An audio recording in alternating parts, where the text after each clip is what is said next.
welcome to another YouTube video. Today we're going to be talking about the spiritual pot. Is the spiritual pot real, or is the spiritual pot made up? But before we go into the topic, I would like to share a video with you, brought to you by the Healing Priestess and the Spiritual Alchemist. And we'll be right back after that.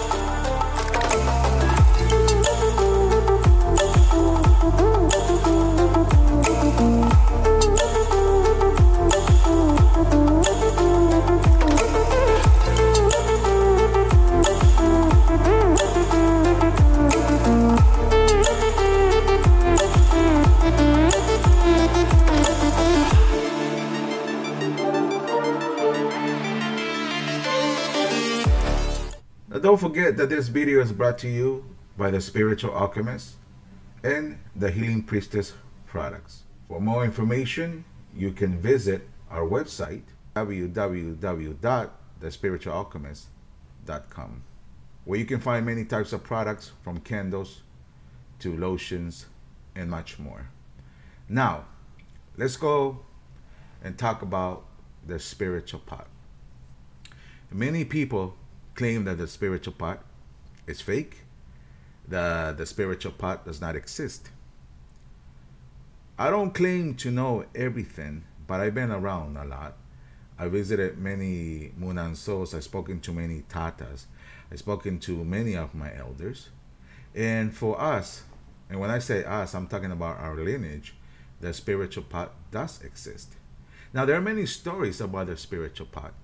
From that the spiritual pot was a creation for homosexuals because they weren't allowed to have real pots. And there's the other story that the spiritual pot is an invention of spiritists or espiritistas because some of them weren't allowed to practice as well. Now, what I was told is that if you do have a Congo and the Congos request a spiritual pot, then you're allowed to make a spiritual pot for that muerto, for that spirit. But who is allowed to make the spiritual pot? Many say that Tatas are the only ones allowed to make spiritual pots. But in reality, you yourself, with the guidance of that muerto, because if the muerto came down and requested, that ancestor came down and requested a spiritual pot, it should also give you the knowledge on how to make the spiritual pot. Now, if you don't have the knowledge and you would like a spiritual pot, then I would suggest that you look for the aid of a Tata. Spiritual pots are said by many that you're not allowed to feed them, sacrifice on top of them. Some say that spiritual pots do not have enfumbe, means the remains of a human, the human bones. Some say that the only animal that you are allowed to give the spiritual pot is a feather animal, meaning a rooster, a chicken, or a two-legged animal. You're not allowed to give a spiritual pot, a four-legged animal. Some say that you are only allowed to give it once a year. And that's actually one of my belief systems, that a spiritual pot should be fed at least once a year. And that's it. That should be enough. Now, in my opinion, can you consult with a spiritual pot? Yes, you can, but for yourself only. A spiritual pot is not meant to consult for other people. It's meant to consult for yourself and to speak to the spirit who has requested it, to speak to the ancestor. In reality, guys, the best thing to do is consult with a gangulero, consult with an espiritista, spiritualist, to see if that is something that you require. Like I said, when I talk about from my personal opinion and also from my personal knowledge. Do I claim that I know everything? No. Do I claim that every house does it the same? No. So also, before you even start trying to make one, I would suggest that you go ahead and speak to your elders. If you are initiated in the tradition, then speak to your tata, speak to your yaya, because in your house it might be done different, right? Meaning in your munanso, in your spiritual house, it might be done different. Now, what is a spiritual pot composed of? Well, it has almost all the elements as the fundamento, as in nganga. For example, it has incunias, sticks. It has entoto, dirts. Some even put engandos, wiringandos, kiringandos. That means like the little insects, snakes, birds, and different other things. It might have dirt from different places. It might have a matari, which is a rock. At the same time, it might have some herbs. I personally do like to put fondo canasta. That's the sigil that goes at the bottom of the pot, where fondo canasta guarda misterio. So I'm not going to go over that much. I'm not going to go and speak on that subject much. Some, I heard of other tatas that do put enfumbe, but like I said, that's up to them. That's what their lineage has taught them. So I'm not here to talk about their lineage. I have no idea how they do it.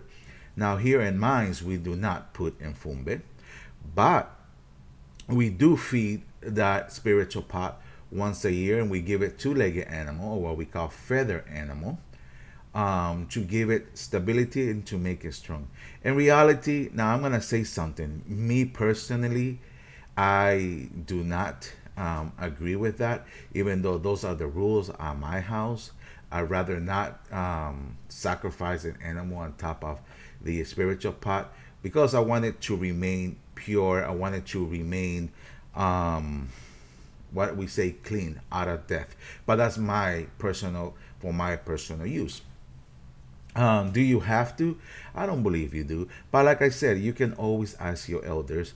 Now, if you don't have an elder and your ancestor came down during a misa, and your ancestor requested a spiritual pot, or you have, like I said, a Congo or an African that used to practice this and it has requested a spiritual pot through a medium, then that medium, I believe, should be able to tell you exactly what, since that medium is supposedly mounted, possessed by that spirit, then that medium also should be able to tell you what that spiritual pot requires.